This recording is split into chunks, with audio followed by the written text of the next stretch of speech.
It was just the most massive thing I've ever seen. To tell you the honest truth, I thought, well, we're the only ones left on this planet.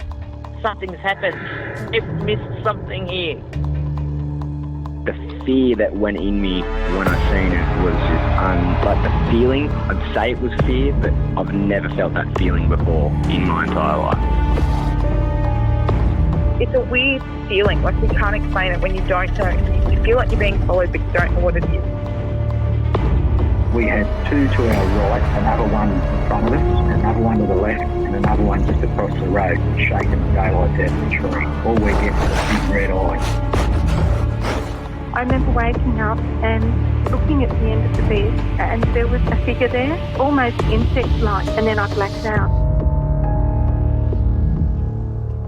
Welcome to the show, everyone. My name is Kade Moyer, and you are listening to the Believe Paranormal and UFO podcast. If you have had an encounter and would like to share it, please get in touch with me. My email address is believepod@gmail.com. If you enjoy the podcast, be sure to leave us a rating or review wherever you listen, and head on over to our website, believepod.com, and consider becoming a member to get bonus episodes and video content.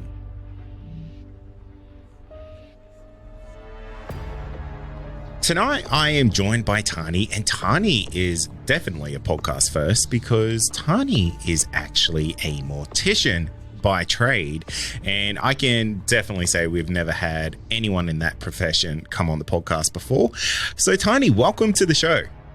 Hi Kade, hi everyone. It's super cool to have you on. Now, I'm going to give everyone a little peek behind the curtain here, is that this is actually take 2 of this recording, because the last time we spoke, you and we had some very unusual activity where something actually had to press the button and stopped our recording completely, which is very creepy. And I didn't tell you this yet, but I did hear some like very weird kind of voices over the recordings that we did have. So if I remember, I'll send you a copy of that, because something was whispering your name. That was super odd. Oh wow, that's creepy. Yeah, it's very creepy. So to everyone, we're going to go through some things that are very unusual, but at the end of our initial recording, you kind of mentioned that you are a mortician and you've had some rather odd occurrences happen at your work, and that kind of almost seems a little bit like the most stereotypical thing ever, that a morgue is haunted, and you've had quite a few occurrences there. So do you mind kind of telling us a little bit about that? Yeah, so I've been doing mortuary work for about 7 years, and myself and my co-workers have all experienced the odd thing here and there. But one prominent case with me was one time I was working in the mortuary on my own. I was preparing a deceased, and you're all with your scrubs and your gloves on, you're dressed up, and I heard my name clear as day being called out from the office space, which is like on the other side of these like flat doors that we've got. So I just yelled out, "Yep, coming." So it takes a while to take everything off and, get ready to go back outside. I'd walked outside going, "Yeah," and there's no one there. Like not one office lady. We had co-workers out on services, so there was no one around. So I, did a double take. I walked around, had a look, no one. So I've just walked back in and gone, "Okay, that's cool." And that's just the norm. That's the norm. I guess it's one of those things where you just got to keep your mind open. It's a possibility, whenever personally, when I'm working on a deceased, I always talk to them. I say hi. I compliment on what they're wearing, how they're looking. I do all that sort of thing. I just treat them like they're there with me. Yeah. You're never alone, Kade. There's always someone around. I totally get that. And I feel like it's just one of those things that, you're working with people, like regardless of whether they're alive or they're not. Like there's still that kind of personal connection that you have with someone. Yeah. But I tell you what, when I find myself working on a deceased, I guess it feels like it's a shell, like the soul's gone. Yeah. You kind of know what I mean? Like it doesn't feel that they're there anymore, but you feel them around. But it's literally just an empty shell. So Yeah, I do believe that we go elsewhere after death. Yeah. Is it something where when you were in there and you had this type of encounter, were you really much of a believer of the paranormal, or was that kind of, well, let me rephrase that, because were you a believer of the paranormal before you got into this kind of line of work? Yeah, I was. I've since young age, I've been experiencing things at my family home, and then when I moved to my house and whatnot. But I did find that, yeah, what people say about funeral homes and cemeteries and things do happen. You just have to be aware of things and think outside the square a little and try and debunk things, but also know that supernatural things do occur. Yeah, and I feel like there's only a couple of really last resting places when it comes to like a body's life, like let alone a person's life, but a person's actual physical body. Yes. Because I don't know if you do cremations there or not, but that's kind of really the end of the line of someone's physical being. And I would imagine there's like a lot of emotion attached to that, not only just from yourself saying, well, you don't personally know these people, but that still would have been someone to kind of, not that you're erasing them from the earth, but you're returning them to a different format of what they were. There's also like a little bit of emotional energy potentially from families as well in there. Absolutely. You deal with a lot of emotions, and to assume that everyone or each family member is upset about, it is an upsetting occasion. However, sometimes people want to celebrate the life. Other instances of death are quite heartbreaking. So you can never assume the emotions of a family member. You just sometimes have to go along with how they're feeling. And if I can just make the day easier for that family, then I've done my job. Yeah, that's really good. What's the vibe like when something like that happens? Because it sounds like there's a fair few people that this has happened to in your workplace.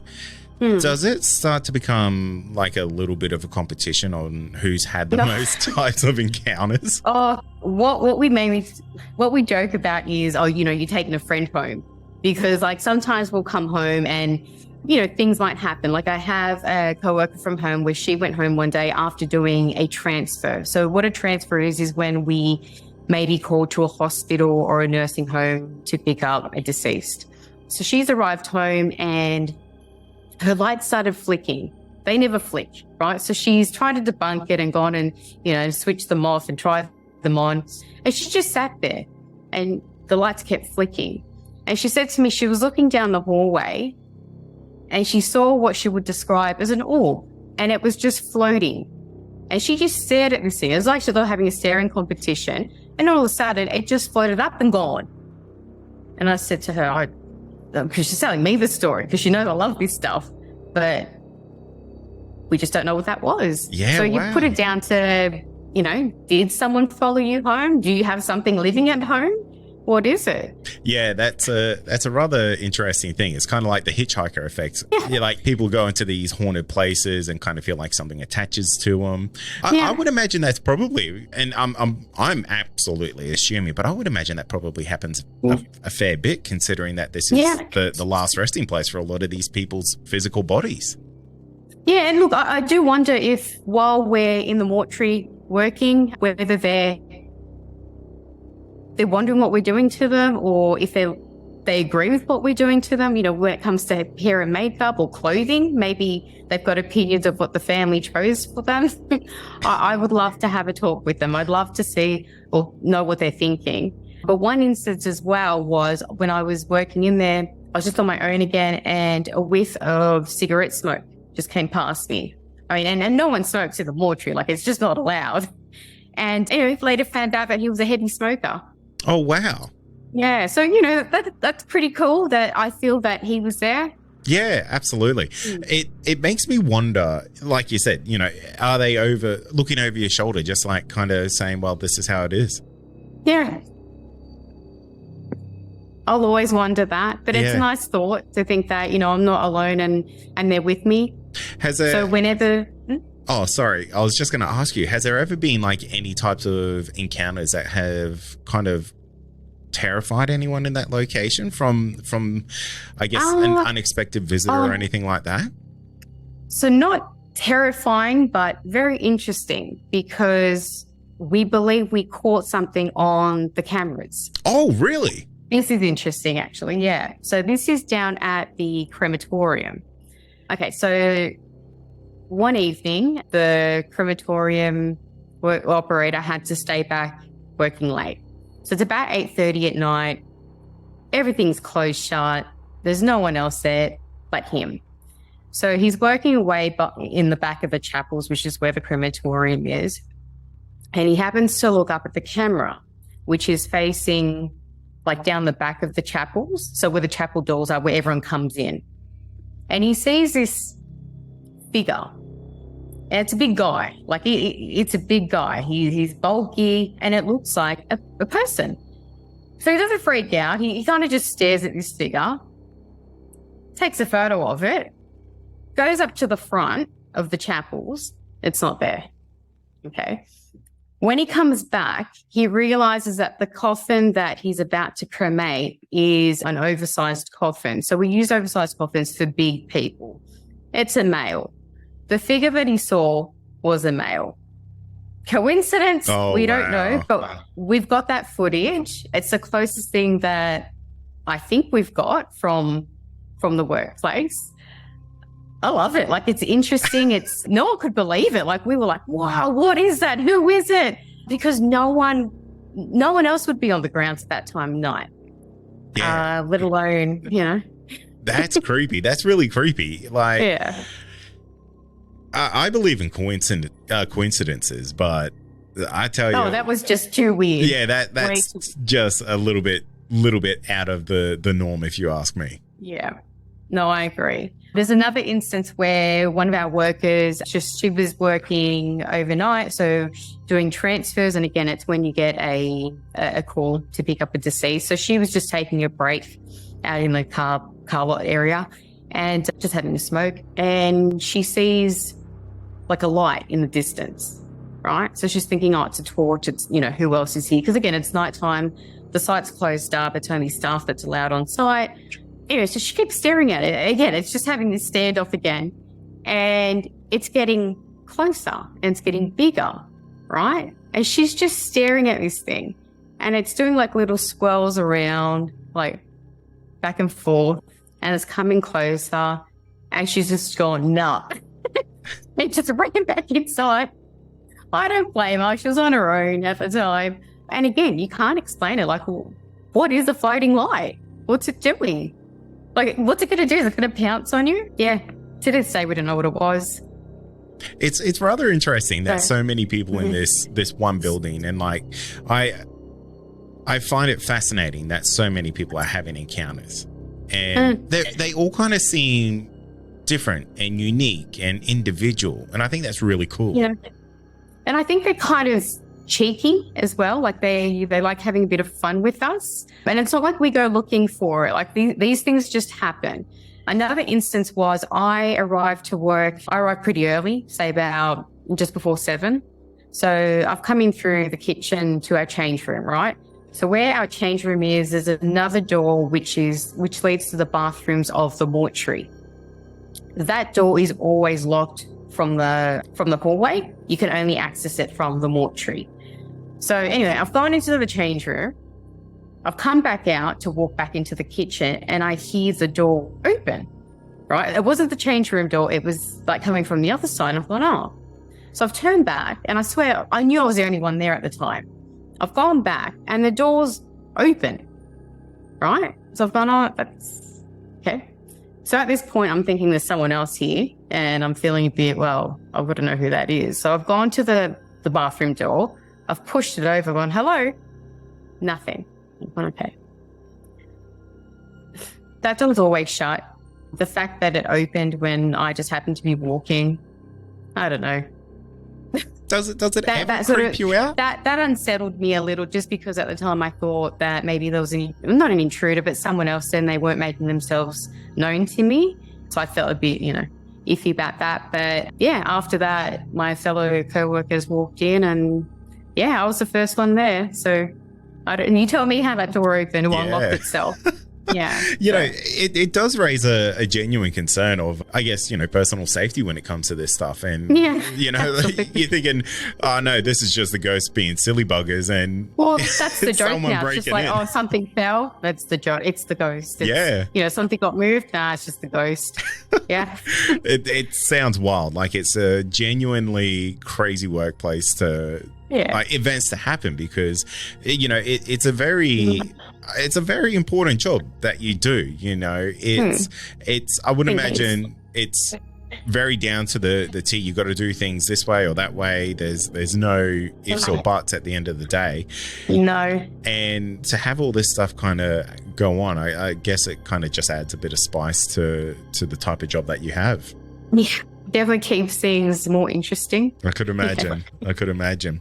So something that we did touch on a little bit earlier there was this hitchhiker effect.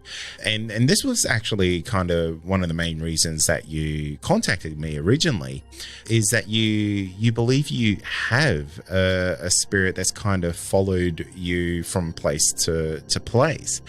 Can we go into that a little bit? Because that story is genuinely fascinating. And now, a quick word from our sponsor. Also, are you wanting more content? Why not become a Believe Plus member? You'll get access to exclusive podcasts and episodes that aren't available to the public.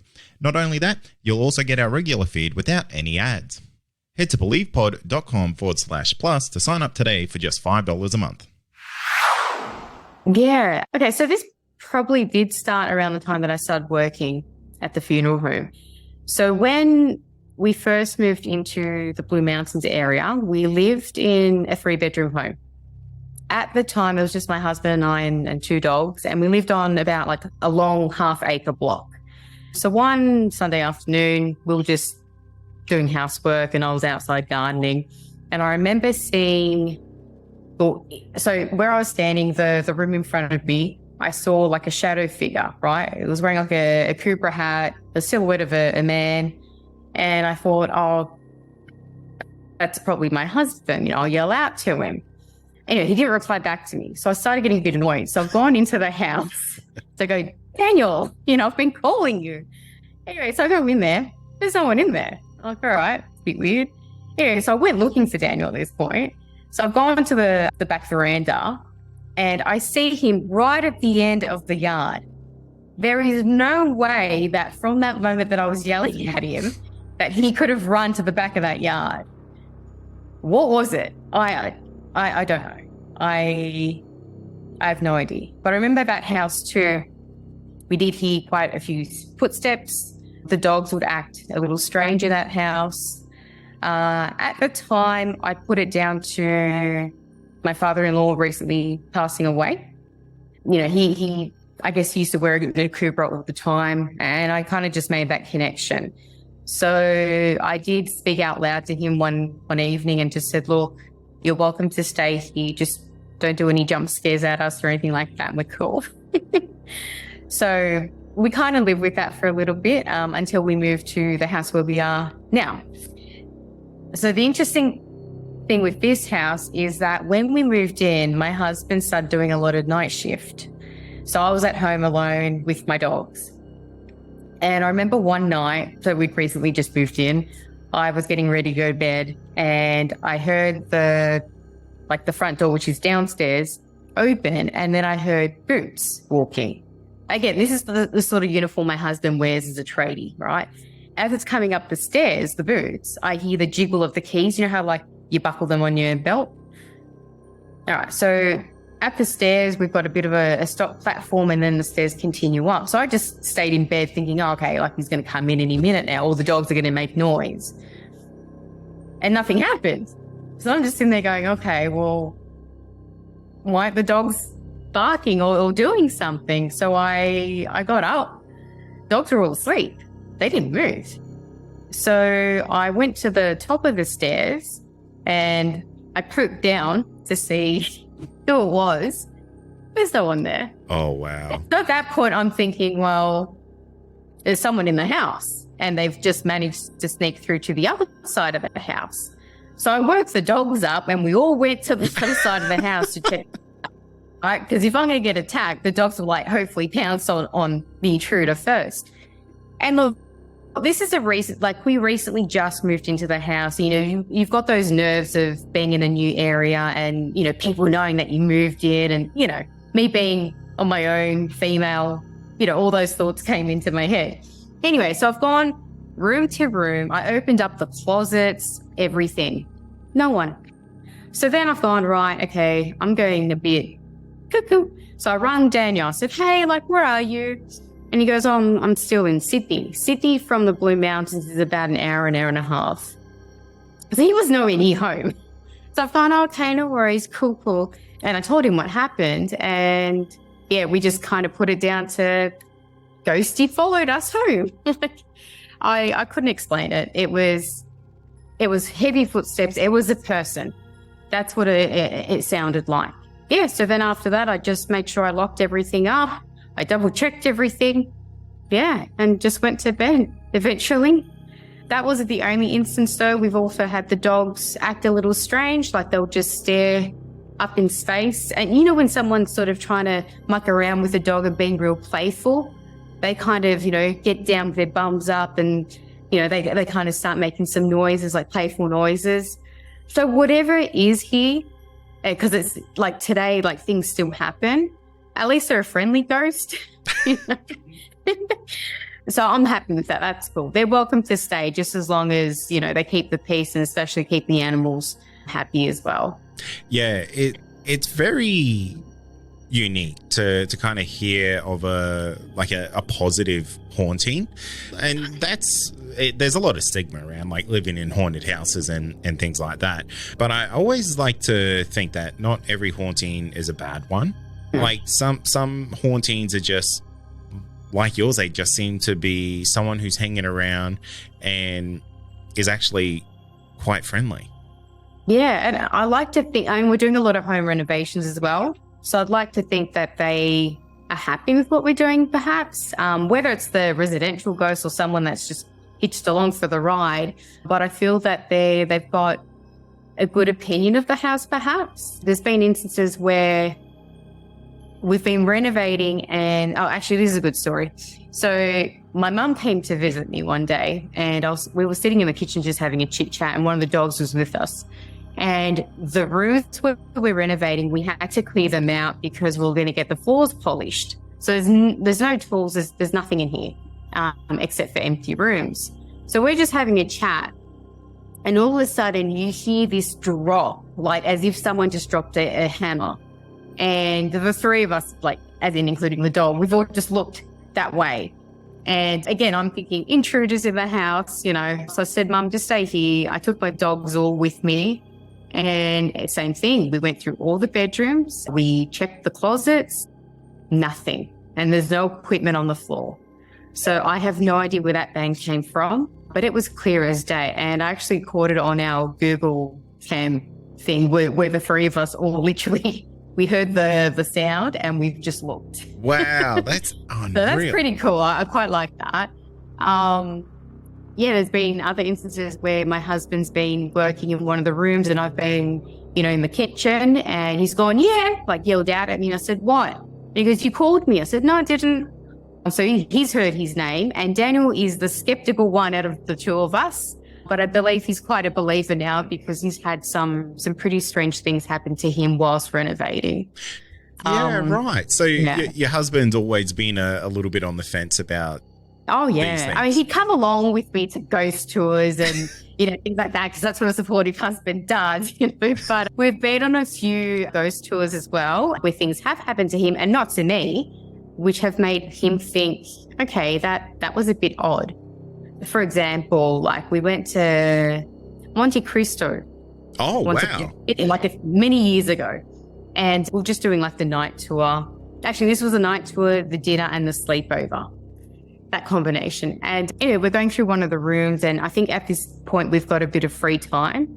And he says to me, did you hear that? And I go, no, what'd you hear? I'm like, oh my God, what'd you hear? He heard children laughing, like giggling. And ghost children creep me out, right? Yeah, that is creepy. So, yeah, and another experience we've had where we went to Parramatta Jail and we were walking down one of the cell blocks there, and we walked right to the end, and it's pitch dark in there. And, went to the end, then we decided to walk back like really slowly, and we're just talking about, how it feels in there and whatnot. And all of a sudden, this whiff of cigarette smell just passes us. But like right under your nose, it's like it wanted to be noticed. And I just froze. I've just gone, oh my God, because it was that strong. So it was pretty cool. It is rather unique to have someone who lives in a house kind of be skeptical and start to come over to the dark side, as I would say, to becoming a believer. Yeah, absolutely. Even he says, Ghosty's been around again, or, actually, what's been really cool is whilst we've been renovating, we've been having to take the walls off and things like that. And we've found like really old cigarette butts and like old receipts from like a pharmacy. Yeah. And again, I don't know if whether whoever else is here, is it theirs? Like, is it their belongings? So we've made a mental note that once we're close to finishing a certain room and we've found something, we'll put it back in there. We'll put it back out of respect as well. So. Yeah, no, I think that's really cool. I'm a big fan of people paying homage to things, and that's like right up my alley. And it kind of fits in with like horror movie lore that you don't remove something from a location, and that sits well with me too. Like a haunted Indian burial grounds. Absolutely. Well, you do live in the Blue Mountains, and I know. There's so many creepy things that happen there. So much. Like my husband. So Daniel grew up in Springwood, in the Blue Mountains, and he's told me before about when he was about, I think he was about 16 or 17. His family and other families in the street all saw these lights up in the sky, right? So it wasn't just one person. It was several witnesses. I haven't been able to Google it, like find anything on Google about it. But yeah, the fact that his neighbors saw these lights, and he said that I think there were about like 8 lights, and they just flashed and just hung out there for a little bit, and then they just went away.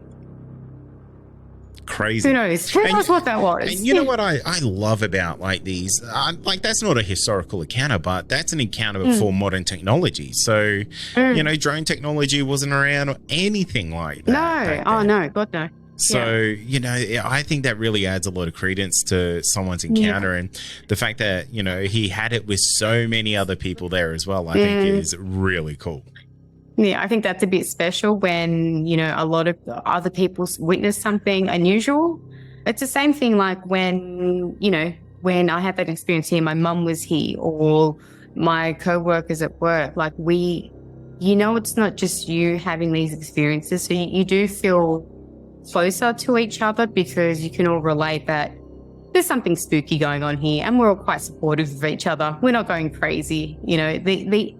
These things exist. Yeah. And I guess the more you're able to talk about it, then, you're probably feeding the energy a bit more as well.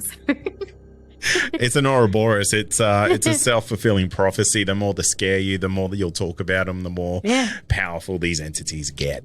But it is, you're right. It's really cool that like everyone has had their own encounters and things like that, because it kind of creates this little sense of unity there that you're right. You're not crazy. These things are genuinely happening. And the fact that they're all kind of similar, but also just that little bit different kind of lets you know that not everything that's happening is the same thing.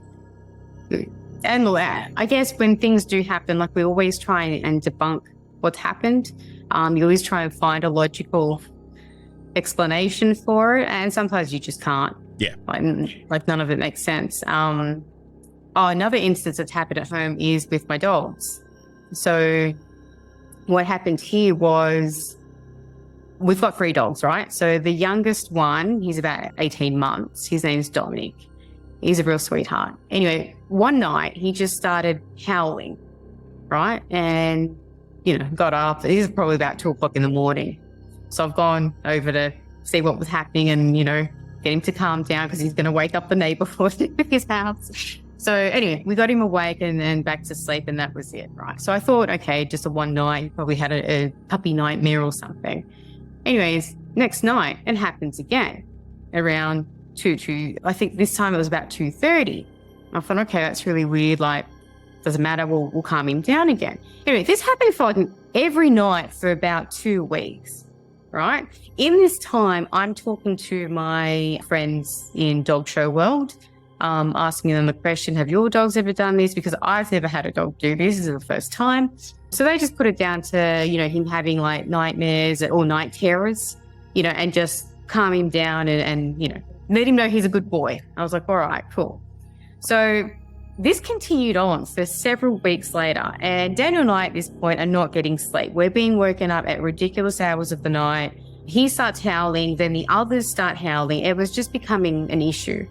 So I had Jack of it one night, and after we calmed him down, I just said out loud, please just let him sleep tonight and leave the dogs alone. Like, I was just filthy on this, right? Would you believe the next night we were slept, no howling. I thought, okay, coincidence, maybe. Anyway, we left it. The following night, before we all went to bed, I did the exact same thing. I just said out loud, please just let the dogs sleep. Let's have a calm night. No howling. So now religiously, I just say it every night. Yeah, absolutely. And we're good. We sleep. The dogs sleep. So I don't know, Kate. I can't explain that. That's really weird. Again, It's one of these things that, one time, yeah, it's a bit weird. 2 times, maybe it's a coincidence. But if it's every night, that's divine intervention happening right there. And I tell you what, like when I did speak to it out loud and it stopped, I couldn't have planned that. Like, it was too on point, Yeah, that weirded me out a bit because now we're interacting. Yeah. Well, it feels like we're interacting, right? Even with the, Daniel's name being called out. He's actually been touched, right? He's been in the room working where he's seen like I won't say an apparition, but like a fog, right? Oh, wow. Like on a fauna. Yeah. So for him, it's visual. For me, it's, like more sound and more feelings. So it's approaching us in different ways. So I think I feel like we're getting the full experience here because, we're both just experiencing hauntings on different levels. It is rather interesting that you are experiencing this in like different ways. It's something I learned recently about the paranormal is that it can show itself to different people in different ways, and this almost sounds textbook to that kind of theory because I guess it all could potentially be to communicate in a way that is most effective with that person, because maybe if your husband is anything like me, he's probably half deaf, can't hear anything. So showing up's the best way, and for yourself probably hearing things is the way that reacts best for you.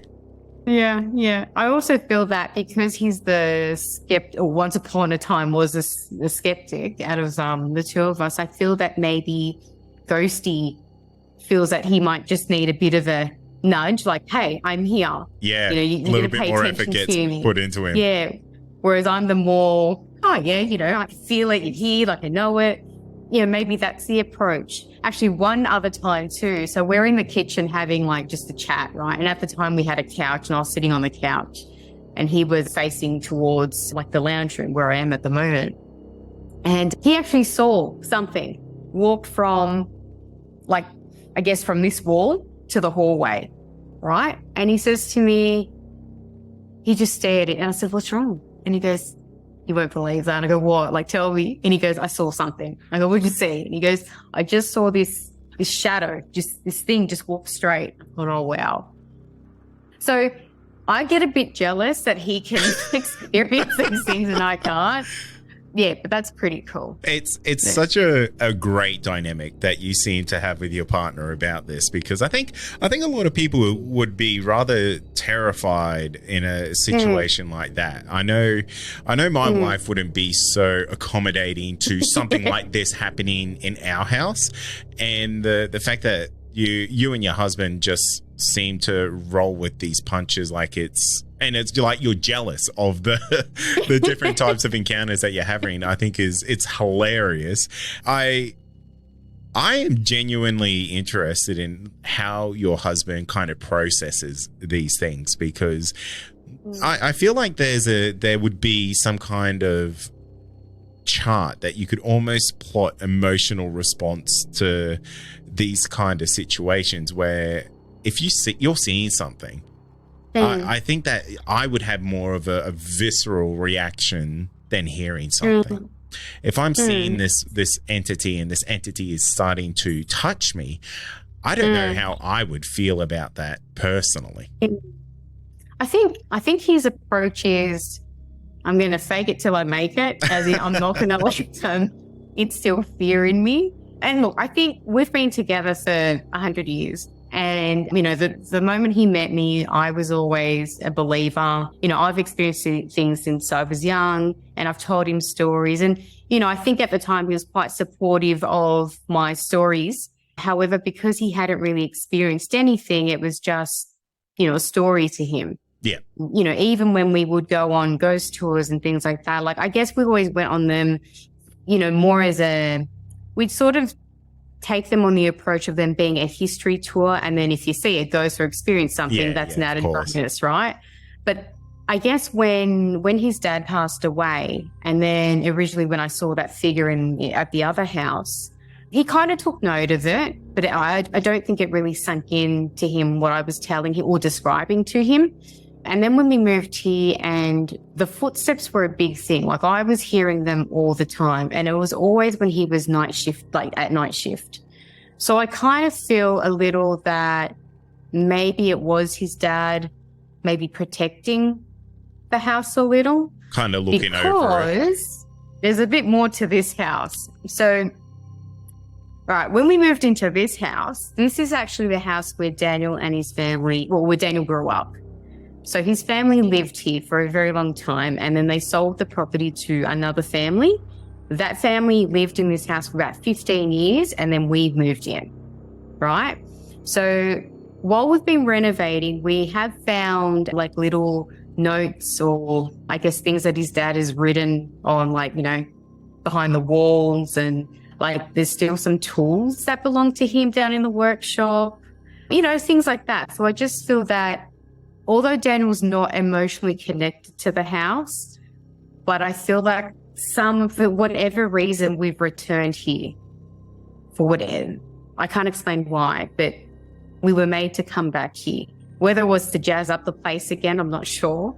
But yeah, that's why I feel that whatever is here with us, it's happy that we're here, or that it's a little cheeky. It's not malicious at all, and I don't feel unsafe or that we're not welcomed here. So I think we've got a pretty good understanding, or living arrangement here. But they don't pay rent though, so you got to sort that out. You got to get that ghostly rental clause happening. That's for sure. Right.